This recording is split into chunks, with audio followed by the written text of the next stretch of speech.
तो हेलो, आज हम प्लांट किंगडम का लेक्चर नंबर 2 देखने वाले हैं, जिसमें आज हम एल्गी के बारे में पढ़ेंगे। एल्गी के बारे में क्या-क्या चीज़ें पढ़ेंगे, उसका हैबिटेट पढ़ेंगे, उसका एक्सटर्नल स्ट्रक्चर पढ़ेंगे, उसका न्यूट्रिशन पढ़ेंगे, उसका रिप्रोडक्शन पढ़ेंगे, उसकी इंपॉर्टेंस क्या-क्या होती है, उसकी क्लासिफिकेशन इतनी सारी चीज़ें हैं एल्गी में पढ़ेंगे। तो शुरू करते हैं। सबसे पहला टॉपिक हमारा हैबिटेट। तो हैबिटेट क्या होता है एल्गी का, जिसका मेन हैबिटेट होता है एल्गी का जो मेन हैबिटेट होता है वो एक्वाटिक, मतलब मेन हैबिटेट इसका कहाँ होता है, मेन ये वाटर में पाया जाता है। तो इस कारण इसका मेन हैबिटेट होता है एक्वाटिक। ठीक है, एक्वाटिक में भी दो चीज़ें पाई जाती है, फ्रेश वाटर में भी पाया जाता है और मैराइन वाटर।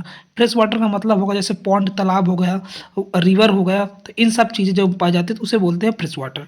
मैराइन का मतलब ऐसी चीज़ जो समुद्र को पानी को मैराइन वाटर बोल सकते हैं। तो सबसे पहले हमने क्या पढ़ा, हैबिटेट ऑफ एल्गी। तो एल्गी का मेन हैबिटेट क्या, एल्गी का जो मेन हैबिटेट है वाटर है, मतलब एक्वाटिक कह सकते हैं। ठीक है, यस, एक्वाटिक में भी दोनों रूप में पाई जाती है, फ्रेश में पाई जाती है और मैराइन में भी पाई जाती है। फ्रेश वाटर का मतलब होगा कि पॉन्ड वाटर हो गया, रिवर। फिर मैराइन वाटर का मतलब होगा ओशियन।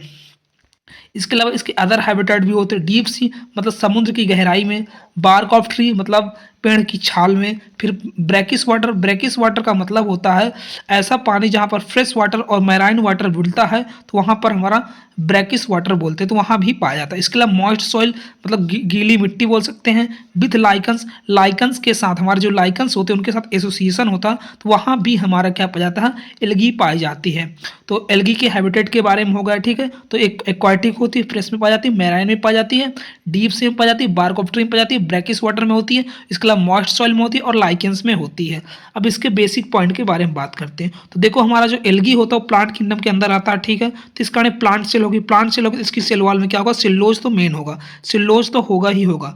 अब देखो, ये जो एल्गी होती है उसमें अंदर ट्रू रूट होती है, ना स्टेम होती है, ना लीफ होती। इस कारण इसके स्ट्रक्चर को हम थैलॉइड बोलते हैं। तो एल्गी का स्ट्रक्चर कैसा है, एल्गी का जो स्ट्रक्चर हो हमारा थैलॉइड होता है, मतलब उसमें ना तो रूट होती है ट्रू, ना ट्रू लीफ होती है, ना ट्रू स्टेम होती है, मतलब उसमें ट्रू रूट, स्टेम, लीफ ये सारी चीज़ें एब्सेंट होती हैं, उसकी जगह पर थैलॉइड पाया जाता है। और जो प्लांट सेल है, प्लांट सेल में तो क्लोरोफिल पाया ही जाएगा, तो बेसिक पॉइंट हो गया। तो प्लांट सेल है, इस कारण इसमें सेल वॉल पाया जाएगा, सेल वॉल में सेलुलोज हो जाएगा। ठीक है, थैलॉइड है, थैलॉइड का मतलब होगा इसमें ना तो ट्रू लीफ होती, ना ट्रू स्टेम होती, ना ट्रू लीफ होती है। ठीक है, अब स्ट्रक्चर ऑफ एल्गी के बारे में बात करें, मतलब एल्गी का स्ट्रक्चर कैसा होता है। तो एल्गी के स्ट्रक्चर की बात करते हैं, मतलब वो किस किस रूप में कैसे कैसी पाई जाती है। तो सबसे पहले हम एक्सटर्नल स्ट्रक्चर की बात करते हैं। तो एक्सटर्नल स्ट्रक्चर में अभी नहीं देखा कि एल्गी जो होती है थैलॉइड होती है, मतलब उसमें ट्रू रूट, स्टेम, लीफ ये सारी चीज़ें एब्सेंट होती हैं, उसकी जगह इसमें थैलॉइड चीज़ें पाई जाती हैं। ठीक है, यस।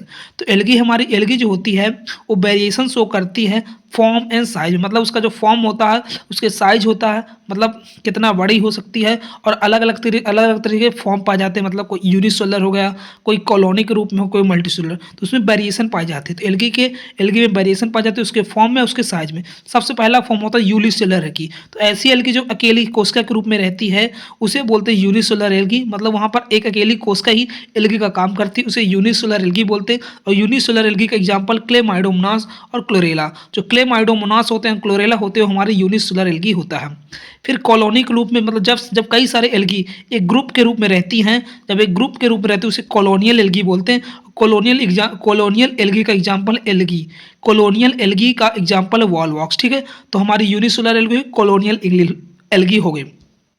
दूसरी होती है मल्टीसेलुलर फिलामेंटस। तो मल्टी फिलामेंटस होगा, फिलामेंटस का मतलब होगा कि धागे जैसे, तो धागे जैसा ना हो तो मतलब इस तरह से क्या होगी, ये हमारी होगी मल्टीसेलुलर ही होगी।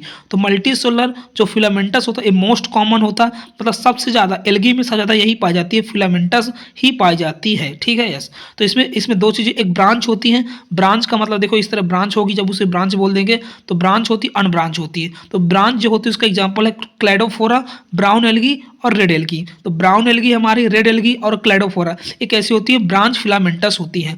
अनब्रांच का मतलब होगा सीधी फिलामेंटस होगी। ठीक है, उसका एग्जांपल स्पाइरो वगैरह और यूलोथ्रिक्स। ठीक है, तो हम इसके फॉर्म के बारे में, तो एल्गी में 3 फॉर्म होते हैं, एक यूनिसेलुलर होगा, एक कॉलोनियल होगा, एक फिलामेंटस होगा। फिलामेंटस में ब्रांच होता, अनब्रांच होता। अब नोट पॉइंट कुछ देख लेते हैं जो हमारे कॉन्सेप्ट क्लियर करेंगे। तो सबसे पहले मोस्ट कॉमन फॉर्म क्या होता है, जो सबसे ज़्यादा फॉर्म पाया जाता है वो फिलामेंटस कैसा ब्रांच होता है, क्योंकि देखो फिलामेंटस हमारे कहाँ कुछ ग्रीन एल्गी में भी पाया जा रहा था, कुछ हमारे ब्राउन एल्गी में और red red algae, brown algae red algae में तो पूरा ही पाया जा रहा है कुछ रेड, इस कारण मोस्ट कॉमन से हमारा फिलामेंटस ब्रांच होता है। मोस्ट वेरिएशन मतलब किस, मतलब मोस्ट वेरिएशन इन फॉर्म मतलब किस एल्गी में सबसे ज़्यादा वेरिएशन पाया जाता है। देखो तो हमारा ग्रीन एल्गी था, वो यूनिसेलुलर भी था, कॉलोनी भी था, फिलामेंटस में ब्रांच भी था, अनब्रांच में था। यहाँ पर 4 तरह के फॉर्म पाए जाते हैं। इसका मोर वेरिएशन किस में पाया जाता है, ग्रीन एल्गी में पाया जाता है। फिर ब्राउन एल्गी की बात करते हैं। ब्राउन एल्गी हमारी मल्टी सेलुलर थी और फिलामेंटस ब्रांच थी। रेड एल्गी हमारी कैसी थी, मल्टी सेलुलर थी और फिलामेंटस ब्रांच थी। ठीक है, तो हमारा क्या जो ग्रीन एल्गी होती है वो यूनिसेलुलर भी हो सकती है, कॉलोनियल भी हो सकती है, फिलामेंटस भी हो सकती है। लेकिन जो ब्राउन एल्गी और रेड एल्गी है वो हमारी केवल फिलामेंटस होगी और मल्टी सेलुलर होगी, मतलब मल्टी सेलुलर तो फिलामेंटस होगी। तो brown algae red algae only क्या होगी, ओनली फिलामेंटस ब्रांच होंगी। ठीक है, अब इंपॉर्टेंट डिटेल की बात करते हैं, इंटरनल स्ट्रक्चर की बात कर लेते हैं। तो हमको जो एल्गी में जो डिफरेंस देखने को मिलेगा, मतलब green algae, brown algae, red algae में, वो हमको इनकी सेल वॉल में देखने को मिलेगा, इनकी फ्लैजिला में देखने को मिलेगा, इनके पिगमेंट में देखने को मिलेगा। तो सबसे पहले बात करते हैं सेल वॉल। तो ग्रीन एल्गी हो चाहे ब्राउन एल्गी हो चाहे रेड एल्गी हो, यहाँ पर सेलुलोज तो पाया ही जाएगा। ठीक है, सेलुलोज तीनों में पाया जाएगा। लेकिन ग्रीन एल्गी में बात करते हो तो यहाँ पर आउटर देखो, इनर साइड क्या सेलुलोज होता है और उसके बाहर होता है पेक्टिन की लेयर। पेक्टिन हमारी प्रोटीन की लेयर होती है। तो ग्रीन एल्गी में हमारी सेलुलोज प्लस पेक्टिन पाया जाता है। फिर बात करते हैं ब्राउन एल्गी। जो ब्राउन एल्गी होती है वहाँ पर सेलुलोज और एल्जिन पाया जाता है। एल्जिन एक केमिकल है, तो सेलुलोज और एल्जिन पाया जाता है। फिर रेड एल्गी की बात करते हैं। रेड एल्गी में हमारा सेलुलोज होता है और काराजीन होता है। काराजीन भी हमारा एक केमिकल है। तो green algae, brown algae, red algae तीनों में कांस्टेंट क्या होगा, कांस्टेंट हमारा सेलुलोज होगा। ठीक है, यस। लेकिन क्या होगा, जो ग्रीन एल्गी है, ग्रीन एल्गी में हमारा क्या पाया जाएगा, जो ग्रीन एल्गी है वहाँ पर पेक्टिन पाया जाएगा, जो ब्राउन एल्गी है वहाँ पर एल्जिन पाया जाएगा, और जो रेड एल्गी है, रेड एल्गी हमारा काराजीन पाया जाएगा। तो देखो सभी में कांस्टेंट क्या है, सभी में कांस्टेंट हमारा सेलुलोज है। लेकिन ग्रीन एल्गी में हमारा पेक्टिन पाया जाता है, ब्राउन एल्गी में सेलुलोज प्लस एल्जिन पाया जाता है, और रेड एल्गी में सेलुलोज काराजीन पाया जाता है। तो तीनों एल्गी में कह सकते हैं कांस्टेंट क्या, तीनों एल्गी में कांस्टेंट हमारा है सेलुलोज। लेकिन डिफरेंस किस में आता है, किसी में हमारा पेक्टिन पाया जा रहा, तो पेक्टिन हमारा किस में पाया जा, ग्रीन एल्गी में। फिर एल्जिन, एल्जिन किस में पाया जा रहा, एल्जिन हमारे ब्राउन एल्गी में। फिर हमारा जो काराजीन है, काराजीन किस में पाया जा रहा, जो काराजीन है हमारे रेड एल्गी में पाया जा रहा है। तो आज हमने क्या क्या चीज़ें पढ़ी। सबसे पहले हमने पढ़ा कि हैबिटेट, तो एल्गी का जो हैबिटेट होता है वो एक्वाटिक होता है, जिसमें फ्रेश भी हो सकता है और मैराइन भी हो सकता है। ठीक है, फिर उसके बाद पढ़ा ये अदर हैबिटेट होते हैं, जैसे इसका डीप सी हो गया, बार्क हो गया, मॉइस्ट हो गई, लाइकेंस के रूप में हो गया। फिर हमने पढ़ा बेसिक चीज़ें पढ़ी कि इसमें जो सेल वॉल होगी सेलुलोज की बनी रहेगी। ये थाइलॉइड होता है, थाइलॉइड का मतलब इसमें true, root, stem, leaf absent होती हैं। एक इसमें क्लोरोफिल पाया जाता है। फिर हमने इस स्ट्रक्चर के बारे में पढ़ा, तो इसमें क्या होता है, इसमें थाइलॉइड स्ट्रक्चर होता है, मतलब true, root, stem, leaf absent होती हैं। फिर उसके बाद पढ़ा इसमें 3 फॉर्म होती है, एक यूनिसोलर, यूनिसोलर का एग्जाम्पल होगा क्लेमाइडोमोनास एंड क्लोरेला हो गया। फिर अगर कॉलोनियल, कॉलोनियल का एग्जाम्पल हो गया वॉलवॉक्स। फिर अगर मल्टीसेलुलर, मल्टीसेलुलर फिलामेंटस आ गया। तो फिलामेंटस में 2 चीज़ें हमने पढ़ी, एक ब्रांच पढ़ा, एक अनब्रांच पढ़ा। तो ब्रांच में हमारा आ जाएगा Cladophora, brown algae, red algae. Unbranch में बात करते स्पाइरो वगैरह आ जाएगा एंड यूलोथ्रिक्स आ गया। फिर हमने पढ़ा कि मोस्ट कॉमन शेप क्या होता, फिलामेंटस ब्रांच होता। सबसे ज़्यादा वेरिएशन किस में पाई जाती है, ग्रीन एल्गी में, क्योंकि ये यूनिसेलुलर होती है।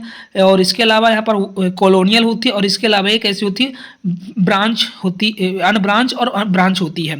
फिर ब्राउन एल्गी, रेड एल्गी, ये फिलामेंटस ब्रांच होती है दोनों। फिर इसके बाद पढ़ा हमें ग्रीन एल्गी में क्या होता, सेलुलोज प्लस पेक्टिन होता। फिर ब्राउन एल्गी में सेलुलोज प्लस क्या, एल्जिन होता, और रेड एल्गी में सेलुलोज प्लस काराजीन होता। तो आज के लिए बस इतना ही, धन्यवाद। चैनल को सब्सक्राइब कर लीजिएगा for more revision and classes.